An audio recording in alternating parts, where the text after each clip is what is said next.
أعوذ بالله من الشيطان الرجيم. بسم الله الرحمن الرحيم. قال كلا فاذهبا بآياتنا إنا معكم مستمعون فأتيا فرعون فقولا إنا رسول رب العالمين أن أرسل معنا بني إسرائيل. صدق اللہ العظیم. یہ سورۃ الشعراء کی آیت نمبر 15، 16 اور 17 یہ 3 آیتیں آپ حضرات کے سامنے تلاوت کی گئی ہیں. پچھلی آیات میں یہ بات چل رہی تھی کہ اللہ پاک نے اپنے آخری پیغمبر جناب رسول اللہ صلی اللہ علیہ وسلم کو تسلی دینے کے لیے، آپ کے دل کو مضبوط کرنے کے لیے کہ آپ پر یہ جو حالات ہیں اور یہ آپ کی قوم آپ کا مذاق اڑاتی ہے، استہزاء کرتی ہے، آپ کو ستاتی ہے، آپ اس سے پریشان نہ ہو، اپنے دل کو تنگ نہ کریں. آپ سے پہلے بھی جتنے پیغمبر آئے ہیں، ہر پیغمبر کے ساتھ ان کی امت نے تقریباً یہی سلوک اور معاملہ کیا ہے. اور پھر ترتیب کے ساتھ اللہ نے مختلف پیغمبروں کا تذکرہ فرمایا. سب سے پہلے ان میں حضرت موسیٰ علیہ السلام کا ذکر ہوا، جو چند آیات آپ کے سامنے بیان بھی ہوئی. تو موسیٰ علیہ السلام کو اللہ پاک نے بھیجا اور حکم دیا کہ ایک سرکش بادشاہ ہے، اس کے پاس جائیں اور ان کو توحید کی دعوت دے. اور یہ کون تھا؟ یہ فرعون تھا. یہ فرعون تھا. فرعون کی طرف بھیجا. تو موسیٰ علیہ السلام نے 2 باتیں اللہ کے سامنے رکھی، اپنی درخواستیں رکھی، گزارشات رکھی. عرض کی کہ ایک تو یہ ہے کہ مجھے یہ اندیشہ ہے کہ جیسے ہی میں ان سے بات کروں گا، دعوت دوں گا، وہ فوراً میری بات کو جھٹلا دیں گے، اس لیے کہ فرعون کا مزاج یہ ہے. اور موسیٰ علیہ السلام چونکہ زندگی کا بڑا حصہ وہاں گزار چکے تھے، کہا وہ جھٹلا دیں گے. تو نتیجہ یہ ہوگا کہ میرے دل میں ایک بے چینی پیدا ہو جائے گی، تنگی پیدا ہوگی. اور دوسرا یہ ہے کہ میری زبان میں لکنت ہے، میں فصاحت اور روانی کے ساتھ بولنے پہ قدرت بھی نہیں رکھتا. اور تبلیغ اور دعوت کے کام میں یہ سب سے بڑی اہم ذمہ داری ہے کہ انسان صحیح، مناسب اور سنجیدہ اسلوب کے ساتھ بات کرنے پہ قادر ہو. ایک بات یہ رکھی. دوسری بات یہ رکھی کہ جب میں مصر میں تھا تو اس وقت میرے ہاتھ سے ایک فرعون کا آدمی قتل ہوا تھا. اور میں نے آپ سے عرض کیا تھا کہ فرعون کی قوم کو کیا کہتے تھے؟ قبطی کہتے تھے. ایک قبطی مارا گیا تھا. وہ ایک غلط فہمی تھی، کوئی قتل نہ حق نہیں تھا، نعوذ باللہ. تو وہ بات بھی ان کے دلوں میں ہے کہ بھئی ہمارا ایک بندہ انہوں نے مارا ہے، تو ایسا نہ ہو کہ میں جاؤں اور وہ پرانا کیس کھول دیں کہ بھئی ہمارے بندے کو قتل کرنے والا آ گیا ہے. تو اس لیے اللہ پاک سے درخواست کی کہ آپ میرے ساتھ بطور معاون کے میرے بھائی حضرت ہارون علیہ السلام کو بھی بھیج دیں. تو اس کا نتیجہ یہ ہوگا کہ میرا دل بھی مضبوط ہوگا، بات کرنے میں آسانی بھی ہے. اور ہارون علیہ السلام فصیح اللسان تھے، بولنے میں اللہ نے ان کو مہارت دی تھی. تو فرمایا ان کو میرا ساتھی بنا دے، لیکن صرف ساتھی نہ بنائے بلکہ ان کو نبوت دے دیجیے تاکہ وہ بھی نبی بن جائے، اور ہم 2 نبی بن کر جا کے فرعون سے پھر ملاقات کریں گے. تو جب 1 سے 2 ہوں گے تو ہمت بھی بڑھے گی اور دل مضبوط ہو جائے گا، فصاحت بھی زبان میں آ جائے گی. تو یہ کہ اطمینان ذرا حاصل ہو جائے گا. یہاں تک آپ سے بات ہوئی تھی. تو اللہ پاک نے ان کی درخواست کو قبول کیا اور ہارون علیہ السلام جو ان کے سگے اور بڑے بھائی تھے، ان کو نبی بنا کر ان کے ساتھ بھیج دیا. سمجھ گئے آپ؟ اب جب یہ جانے لگے تو اللہ پاک نے ان کو تسلی دی کہ آپ کے دل میں جو یہ خدشات ہے نا کہ فرعون ظلم کر جائے گا اور آپ سے پوچھ لے گا کہ بھئی آپ نے بندہ مارا تھا، فرمایا یہ پریشانی نہ لے، انشاءاللہ ہم آپ کے ساتھ ہیں، ہماری مدد آپ کے ساتھ ہے. تو ان آیات کا ترجمہ ہے قال کلا، اللہ نے فرمایا ہرگز ایسا نہیں ہو سکتا، جو شبہات شکوک آپ کے دل دماغ میں ہے ایسا نہیں کر سکتا فرعون۔ فَاذْهَبَا بِآيَاتِنَا، آپ دونوں جائیں، پہلے ایک تھے اب دو ہو گئے نا، موسیٰ علیہ السلام کے ساتھ دوسرے کون ہو گئے؟ ہارون علیہ السلام، ان کے بھائی بھی نبی بن گئے۔ فرمائے دونوں جائیں اور ہماری نشانیاں ساتھ لے کر جائیں، ساتھ لے کر جائیں، اور اِنَّا مَعَكُمْ مُسْتَمِعُونَ، اور پریشان مت ہونا، ہم بھی آپ کے ساتھ سننے والوں میں شامل ہیں۔ یعنی جو کچھ وہاں پر ہوگا، جو بات چیت ہوگی، جو کیفیت ہوگی، تو من وعن ایک ایک چیز ہمارے سامنے کی ہے، کوئی چیز ہم سے پوشیدہ نہیں ہوگی، بے فکر ہو کے بات کریں، ہماری نصرت آپ کے ساتھ ہے۔ فَأْتِيَا فِرْعَوْنَ، لہٰذا آپ دونوں فرعون کے پاس جائیں، فقولا، اور ان سے کہیں کہ انا رسول رب العالمین، بے شک ہم تمام جہانوں کے رب کی طرف سے بھیجے ہوئے، اپنی مرضی سے نہیں آئے، اپنے ارادے سے نہیں آئے، اللہ نے ہم کو مبعوث کیا ہے، حکم دیا ہے اور آپ کے پاس بھیجا ہے کہ بے فرعون کے پاس جاؤ۔ ایک اور پھر ان ارسل معنا بنی اسرائیل، اور یہ بات کہنے کے بعد پھر ان سے یہ کہنا کہ ہم اس مقصد کے لیے آئے ہیں کہ بنی اسرائیل کو ہمارے ساتھ واپس بھیج دیجئے، بنی اسرائیل کو ہمارے ساتھ واپس بھیج دیجئے، اس لیے کہ بنی اسرائیل یہ موسیٰ علیہ السلام کی قوم تھی، اور فرعون نے ان کو ظلماً اپنا غلام بنایا ہوا تھا، غلام مصر میں ان کو اپنا غلام بنایا ہوا تھا۔ تو موسیٰ علیہ السلام کے جانے کے مقاصد میں آپ غور کریں، ایک مقصد قوم کی آزادی بھی تھی کہ آپ جائیں اور ان سے بات کریں اور ان سے کہیں کہ ہم اس مقصد کے لیے آئے ہیں کہ بنی اسرائیل جن کو آپ نے غلام بنا کے رکھا ہوا ہے انہیں ہمارے ساتھ واپس بھیج دیں تو ہم ان کو واپس شام لے جائیں گے۔ آپ سمجھ گئے یہ تین آیتیں؟ اچھا، اب یہاں پر ان آیتوں میں چند باتیں بہت ہی زیادہ قابل غور اور اہم ہیں۔ پہلی بات آپ کے سامنے آئی کہ موسیٰ علیہ السلام نے درخواست کی کہ اللہ میں آپ کے حکم کا تابعدار ہوں، آپ جو فرمائیں گے میں اس کی خلاف ورزی نہیں کر سکتا، لیکن میری گزارش یہ ہے کہ میرے بھائی ہارون علیہ السلام کو بھی نبی بنا کر میرا ساتھی بنا دیجیے۔ تو اللہ نے ان کی اس گزارش کو، ان کی اس بات کو قبول کیا اور ان کو نبوت دے کر ان کا ساتھی بنا دیا۔ تو ایک بات آپ سے عرض کی تھی کہ دیکھیں ان آیات سے ہمیں کیا سبق ملتا ہے کہ اگر کوئی شخص اپنے ماتحت سے، اپنے خادم سے، اپنے ملازم سے، اپنے چھوٹے سے، اپنے شاگرد سے، اپنے مرید سے، جو بھی ماتحتی میں آتا ہے، اس کو اگر کسی اہم اور ذمہ داری والا کام تفویض کرے، اس کو حوالے کرے، اور وہ سامنے سے اگر اپنی کوئی گزارش یا اپنی کوئی درخواست رکھ دے تو اس کو ضرور سننا چاہیے۔ یہاں تو اللہ پاک کی ذات تھی نا، اللہ کی ذات تھی، لیکن دیکھیں موسیٰ علیہ السلام نے جب اپنی گزارش رکھی تو اللہ نے اس کو بھی سنا، اور صرف سنا نہیں، اس کو قبول بھی کیا۔ سمجھ میں آتی ہے بات؟ تو انسان اپنی ماتحتوں کی، چھوٹوں کی بات کو سنے، جائز بات کو، بالکل یہ مزاج بنا دینا کہ نہیں میرے سامنے کسی کی مجال کہ میں نے حکم دیا اور پھر وہ آگے سے بات کرے، یہ کیسے ہو سکتا ہے؟ یہ جو ایک فرعونی سا مزاج ہے، یہ یاد رکھے یہ ایمانی مزاج نہیں ہے، ایمانی مزاج نہیں ہے۔ دوسرے کو موقع ضرور دینا چاہیے، چاہے وہ عمر میں، مرتبے میں، علم میں، منصب میں کم ہو، لیکن شاید اس کی بات میں وزن ہو، مناسب ہو، سننا اور سمجھنا ضرور چاہیے اس کی بات کو۔ سمجھ گئے؟ ایک بات، اور پھر اگر اس کی درخواست مناسب لگے تو اس کو قبول بھی کرنا چاہیے۔ قبول کر لیا، اس سے کیا ہوگا کہ آپ کے ماتحت کو یہ احساس ہو کہ اگر اس نے مجھے کام دیا ہے تو میرا خیال بھی رکھا ہے۔ آپ سمجھ رہے ہیں بات کو؟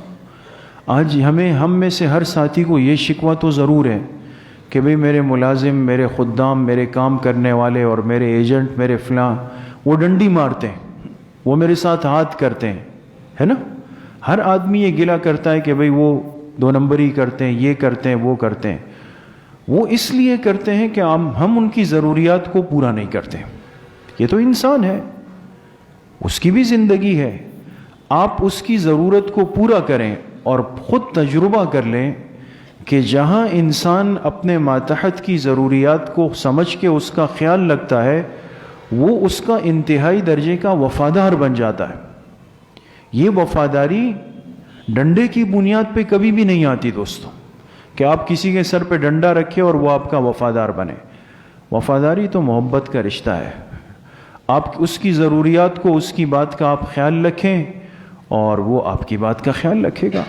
شیخ سعدی رحمۃ اللہ علیہ فرماتے ہیں کہ میں جا رہا تھا بازار میں, دیکھا ایک آدمی جا رہا ہے اور اس کے پیچھے پیچھے ایک ہرن جا رہا ہے.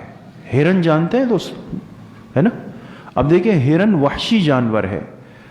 وحشی جب فقہی اصطلاح میں بولا جائے تو وحشی سے مراد چیرنے پھاڑنے والا نہیں ہے. ایک تو ہم اردو میں بولتے ہیں نا کہ شیر وحشی جانور ہے, لیکن فقہی زبان میں وحشی کے معنی وہ ہوتے ہیں کہ جو مانوس نہ ہو. اب آپ نے دیکھا ہے کبھی کسی نے گھر میں ہرن پالے ہو, لیکن بھیڑ بکریاں دمبے یہ سب پالتے. اب ہرن تو بدکنے والا ہے, آپ چڑیا گھر کے پنجرے کے قریب جائے وہ چھلانگ مار دے گا, بھاگ جائے گا.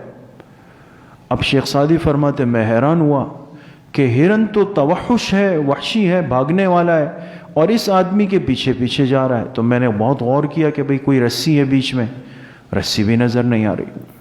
تو میں نے اس ساتھی کو روکا اور میں نے کہا بھئی یہ تو ہرن ہے, یہ تو پالتو جانور نہیں ہے پالنے والا, اور میں دیکھ رہا ہوں کہ آپ کے پیچھے پیچھے آ رہا ہے, تو کوئی رسی بھی بیچ میں نظر نہیں آ رہی. اس نے کہا رسی تو ہے لیکن آپ کو نظر نہیں آ رہی. بھئی کون سی رسی ہے؟ کہا یہ محبت کی رسی ہے. میں نے اس ہرن کو اتنی محبت سے بچپن سے اپنے ساتھ پالا ہے, اولاد کی طرح, کہ وہ محبت کی رسی اس کے اور میرے درمیان جڑ گئی ہے. اب جہاں میں جاتا ہوں یہ میرے پیچھے پیچھے آ رہا ہوتا ہے. تو اس لیے میرے عزیزوں, دوستوں, بزرگوں, ماتحت کی, خادم کی, ملازم کی, اولاد کی, شاگرد کی وفاداری محبت سے جڑی ہوئی ہے, سختی سے نہیں ہے. انسان جب محبت کے جال میں پھنس جاتا ہے اور سمجھ جاتا ہے کہ بڑا میرا خیال رکھتا ہے, میری فکر کرتا ہے, تو میں کیوں اس کے ساتھ غلط کروں, تو اس کا ضمیر اس کو ملامت کرتا ہے. تو اب ہم کرتے یہ کہ ملازم سے کام لیتے ہیں 16 گھنٹے 15 گھنٹے, گدھے کی طرح اس کو استعمال کرتے ہیں, یہاں سے وہاں دوڑا رہے, وہاں سے یہاں دوڑا رہے, یہاں سے یہاں دوڑا رہے. لیکن پھر جب تنخواہ دینے کا وقت آئے تو بھئی کل لے لو, پرسوں لے لو, کل لے لو, پرسوں لے لو. اس کو 10,000 روپے دے رہے ہیں, اس میں بھی اس کو ٹال مٹول کا سلسلہ ہے. تو وہ تو خود مجبور ہو جائے گا کہ بھئی اب مجھے کرنا چاہیے کچھ.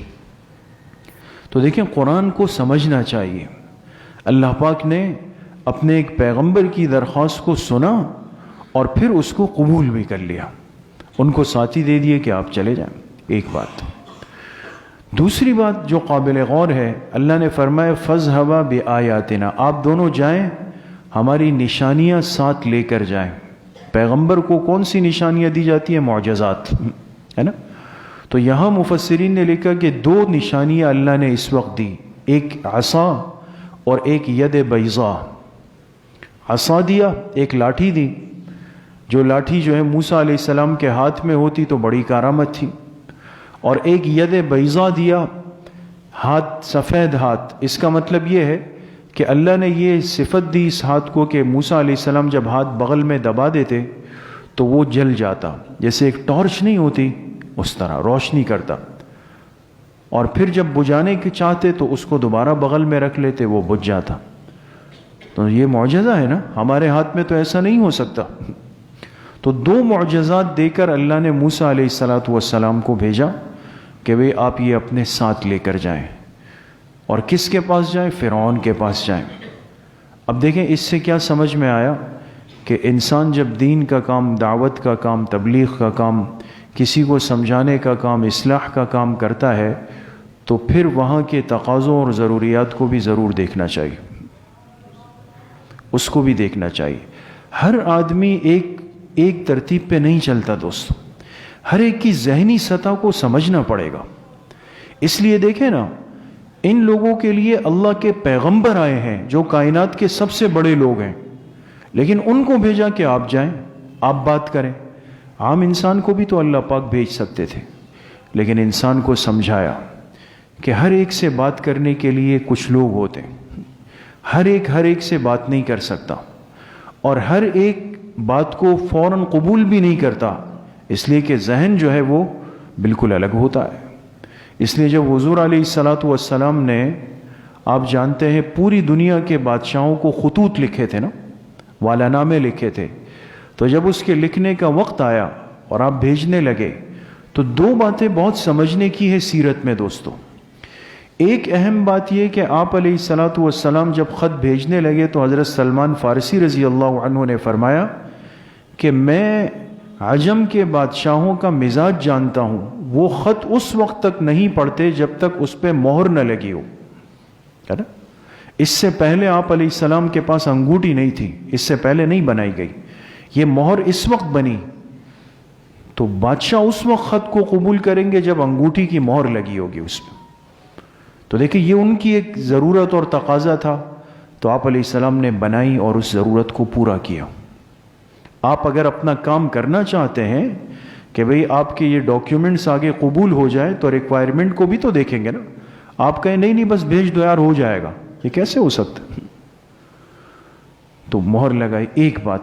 اچھا، دوسری بڑی اہم بات یہ ہے کہ جب یہ خطوط جانے لگے نا، تو اب آپ حدیث کی کتابوں میں دیکھیں کہ خط عام صحابہ کو نہیں دیے، پھر آپ نے مخصوص صحابہ چنے، مخصوص صحابہ، وہ جو رومی زبان بولنے پر قادر تھے، وہ خط اس کو دیا۔ ایک خط ایسا بھیجا کہ جس کے پہلے سے اس بادشاہ سے کچھ مراسم تھے، تعلقات تھے، وہ ان کے ہاتھ سے خط ضرور لیتا، تو ان کو بھیجا۔ عام صحابہ نہیں گئے، پھر چنے، انتخاب کیا۔ کیوں؟ بھئی یہ خط کہیں ضائع نہ ہو جائے، بے مقصد نہ ہو جائے، اس کے لیے صحابہ افراد منتخب کر کے بھیجے گئے۔ اس لیے میرے عزیز و دوستو بزرگوں، اس سے بھی دعوت کا یہ بہت بڑا اصول سمجھ میں آیا کہ ہر ایک سے بات کرنے کے لیے اس ذہنی سطح کا آدمی چاہیے، وہ آپ کے پاس ہو، وہ جا کے بات کرے۔ تیسری بات جو آج کی آیات میں ہے کہ اللہ پاک نے فرمایا جب جائیں تو ان سے کہیں کہ بنی اسرائیل کو آزاد کر کے میرے ساتھ بھیج دو، میرے ساتھ بھیج دو۔ اب یہاں تھوڑی سی بات کو سمجھیں، مختصراً عرض کرتا ہوں۔ حضرت یوسف علیہ السلام کے زمانے میں 72 افراد ایسے تھے ان کی قوم کے کہ جو شام سے ہجرت کر کے مصر آئے۔ کتنے افراد؟ 72 افراد آئے، یہ مصر آ گئے، اور انہی 72 افراد سے بنی اسرائیل کا سلسلہ چلا آگے، سمجھ گئے؟ اور جب موسیٰ علیہ السلام ان کی بات کرنے کے لیے مصر آئے نا، جب آئے تو اس وقت یہ 72 کی تعداد کتنی ہو چکی تھی؟ 6,70,000۔ اس لیے کہ مفسرین نے لکھا کہ یوسف علیہ السلام اور موسیٰ علیہ السلام کے مابین 450 سال کا وقفہ ہے، 450 سال کا۔ تو اصلاً یہ لوگ کہاں کے تھے؟ بنی اسرائیل، شام کے۔ 72 افراد آئے اور یہاں آباد ہو گئے، بس گئے، خاندان بنے، شادیاں کی، رشتے ہوئے، بچے ہوئے، سب ہوا۔ لیکن فرعون کا جب غلبہ ہوا اس نے پورے بنی اسرائیل کو غلام بنا لیا، 6,70,000 بنی اسرائیل غلام بن گئے۔ اب موسیٰ علیہ السلام ان کے لیے آئے، ان کی بات کرنا چاہتے ہیں، بھئی قوم کو آزاد کریں، مصر سے میں ان کو واپس شام لے جانا چاہتا ہوں، آپ نے کیوں ان کو غلام بنایا ہوا ہے؟ یہ بھی پیغمبر کے مقاصد میں شامل ہے دوستو، کہ وہ حقوق العباد کی بات بھی کرے گا، انسانوں کی فلاح کی، ان کے خیر کی، ان کی نجات کی بات بھی کرے گا، یہ بھی پیغمبر کے مقصد کے اندر ہے۔ صرف روزہ، نماز، زکوٰۃ نہیں ہے۔ آج بعض لوگ ناراض ہوتے ہیں نا کہ بھئی یہ اہل دین اور اہل علم کا کیا کام ہے سیاست میں، یہ جا کے اپنی مسجدیں سنبھالے، اپنا جو الف با تا سا پڑھیں اور بچوں کو ناظرہ اور قاعدہ پڑھائیں، ان کا کیا کام ہے کہ یہ ووٹ لیتے ہیں، ووٹوں میں کھڑے۔ ایک ایسی بات عرض کر رہا ہوں سمجھانے کے لیے جو یہاں سے آپ کو سمجھ آئے گی۔ آپ دیکھیں نا، موسیٰ علیہ السلام اور ہارون علیہ السلام عام لوگ تو نہیں ہیں، اللہ کے بھیجے ہوئے پیغمبر ہیں، اپنے وقت کے سب سے بڑے اہل علم ہیں، لیکن انہوں نے جا کر پہلے فرعون کو بھی دعوت دینے سے پہلے قوم کی آزادی کی بات کی، ہمارے لوگ ہمارے حوالے کریں۔ تو اس لیے میرے عزیزوں دوستوں بزرگوں، یہ بنیادی نقطہ یاد رکھیں، یہ الحاد کا، فتنوں کا، زندقہ کا زمانہ ہے۔ ہر ملحد شخص یہ چاہتا ہے کہ اس کو اپنے میدان میں کھلی آزادی ہو، اور یہ داڑھی ٹوپی پگڑی یہ مسجد میں ہو، بس یہ یہاں پر ہو۔ باقی ان کو کیا پڑی ہے کہ یہ بھی اسٹاک مارکیٹ کے مسائل ہمیں بتا رہے ہیں، یہ ہمیں تجارت کے مسائل بتا رہے ہیں، یہ سیاست کے معاملات میں دخیل بن رہے ہیں، اور یہ باتیں یہ نہیں ہونے چاہیے۔ کیوں؟ مقصد یہ کہ پھر کیا ہو، سب ناچ گانا ہو، بے حیائی ہو، بے شرمی ہو، کوئی ختم نبوت کا انکار کرے تو کرتا رہے، کوئی اہل بیت اور صحابہ کی توہین کرے تو کرتا رہے، کوئی حدود کا مذاق اڑائے تو اڑاتا رہے، عورتیں بے حیا ہو کر سڑکوں پر نکل کر نعوذ باللہ نازیبا کلمات کہے تو وہ کہتے رہے۔ تو یہ جو گنتی کے اس طرح کے لوگ ہوتے ہیں نا، یہ اللہ کا شکر ادا کرنا چاہیے کہ ہمارے ملک میں جو شاعر کا کچھ احترام اور حفاظت کسی نہ کسی درجے میں موجود ہے، یہ اسی الف با تا سا پڑھنے والے مولوی کی محنت ہے۔ اس کے پیچھے کس کو پڑی ہے کہ وہ ختم نبوت کے لیے قربانی دے اور ختم نبوت کی بات کرے؟ کس کو پڑی ہے کہ وہ حدود کے لیے بات کرے، قصاص کے لیے بات کرے، تعزیرات کے لیے بات کرے، شرعی پردے کے لیے بات کریں؟ یہ نہیں ہے۔ اس لیے عرض کرنے کا مقصد یہ ہے کہ یہ بھی ایک میدان ہے، اور اس کو بھی دین کا میدان سمجھنا چاہیے۔ یہ الگ بات ہے کہ ہمارے ہاں اس پہلو پر محنت نہیں ہوئی۔ تو بہرحال یہ تین باتیں بہرحال آج کی آیات میں بہت ہی زیادہ قابل غور تھی۔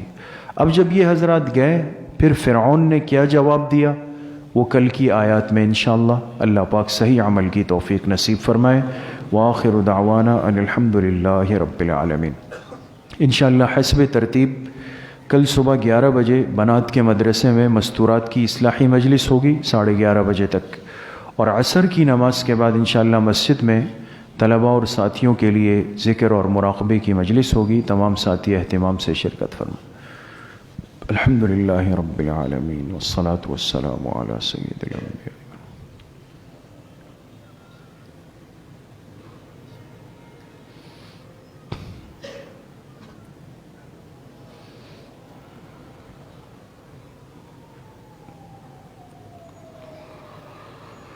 وصلی اللہ وسلم علی نبینا محمد وآلہ واصحابہ اجمعین برحمتک یا ارحم الراحمین۔